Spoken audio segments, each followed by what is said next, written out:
Dans cette deuxième vidéo sur la gestion des stocks, nous allons nous intéresser à trois choses. Tout d'abord, la loi de Pareto. Ensuite, aux moyens de connaître les quantités en stock. Et enfin, au mouvement de stock et à quelques définitions associées. Première chose, la loi de Pareto. On imagine assez facilement que tous les produits en stock dans le magasin n'ont pas la même importance. Certains vont être plus demandés que d'autres par les clients. Ainsi, on constate souvent que 20% des références vont représenter 80% du chiffre d'affaires du point de vente. Inversement, 20% de références restantes ne réaliseront que 20% du chiffre d'affaires. On sera moins attentif à la gestion des stocks concernant ces 80% de références restantes. On parle de loi de Pareto, que l'on appelle aussi loi des 20-80, pour rappeler que 20% des références font 80% du chiffre d'affaires. Maintenant, pour connaître les quantités en stock, on va pouvoir utiliser la gestion unitaire à l'article, appelée GUA. On connaît un stock de départ, puis à chaque fois qu'il y a un mouvement concernant un ou plusieurs articles, une vente, une démarque connue, la réception d'une livraison, on le note.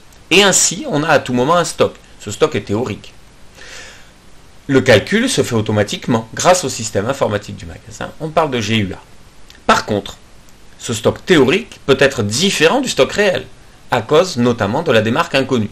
On va donc de temps en temps vérifier le stock théorique et le confronter au stock réel des produits que l'on va aller compter dans les rayons et dans la réserve.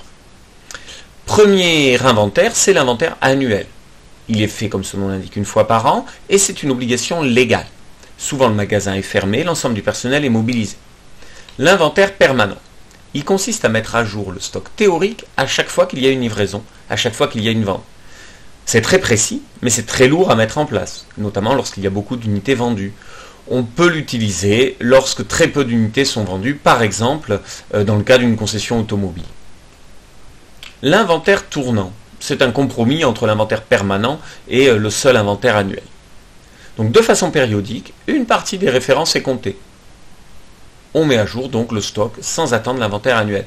On peut s'appuyer sur la loi de Pareto pour inventorier plus souvent les articles importants, sur lesquels les risques d'erreur sont plus importants également. Le mini-inventaire, maintenant, moins formalisé, on va simplement regarder en rayon et en réserve une ou deux références. Par exemple, on va aller vérifier le stock de tel produit avant de passer une commande. Les mouvements de stock, quelques définitions. Stock initial et stock final. Bien, c'est le stock au début d'une période, pour le stock initial, et pour le stock final, c'est le stock à la fin de la période considérée. Et ce stock final devient bien évidemment le stock initial de la période suivante.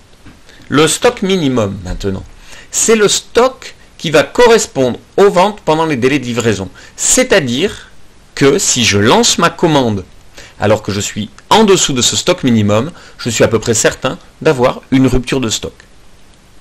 Prenons un exemple. Je vends 20 unités par semaine. Et il faut une semaine à ce fournisseur pour me livrer les produits.